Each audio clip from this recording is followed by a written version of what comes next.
সুনামগঞ্জের হাওর অঞ্চলের আরো খবর জানাতে আমাদের সাথে যুক্ত হচ্ছেন সহকর্মী শহীদ নূর আহমেদ।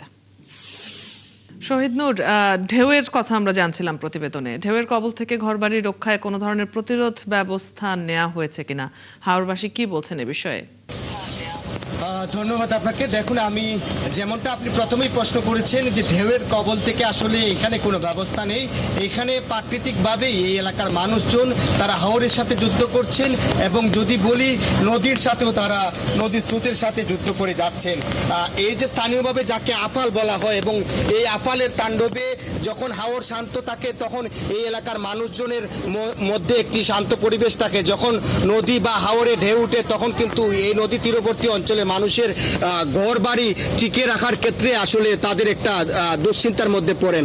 আমরা কথা বলেছিলাম এখানকার স্থানীয় বাসিন্দাদের সাথে, তারা যেমনটা জানিয়েছেন একসময় এই হাওরে গাছপালা ছিল, জলজ উদ্ভিদ ছিল, সেটি দিন দিন আসলে হারিয়ে গেছে এবং এর ফলে এই যে হাওরে প্রবল ঢেউ উঠে এর কারণেই মূলত এই বসতিগুলো একসময় হারিয়ে যাচ্ছে।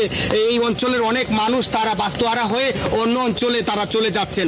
আমি যদি জানানোর চেষ্টা করি, হাওর বাঁচা আন্দোলনে যারা কাজ করেন, হাওর সোচ্চার নিয়ে আছেন, তারা বলছেন যে অন্ততপক্ষে এই বসতিগুলো ঠিকানোর জন্য অন্ততপক্ষে সরকারকে উদ্যোগী হতে হবে, এই অঞ্চলে বৃক্ষরোপণের হার বাড়াতে হবে এবং যে জলজ উদ্ভিদ ছিল সেগুলো যাতে আবারও যাতে আনা যায়, যাতে অন্ততপক্ষে হাওরের গভীরে ঢেউ কম উঠে। পাশাপাশি স্থায়ী অন্ততপক্ষে প্রোটেকশন দেয়াল তৈরি করা, যাতে ঢেউয়ের হাত থেকে এই জনপদকে রক্ষা করা যায়। সুনামগঞ্জের যে আমরা রিপোর্ট দেখানোর চেষ্টা করেছিলাম, বাহাদুরপুরে প্রায় এই 100 পরিবার এখন ঝুঁকিতে রয়েছে। এটি শুধু বাহাদুরপুর নয়, সুনামগঞ্জের সব এলাকাতেই একই চিত্র।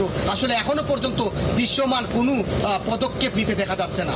তো এই ছিল সুনামগঞ্জের নদী তীরবর্তী অঞ্চলের আফালের সর্বশেষ। ধন্যবাদ।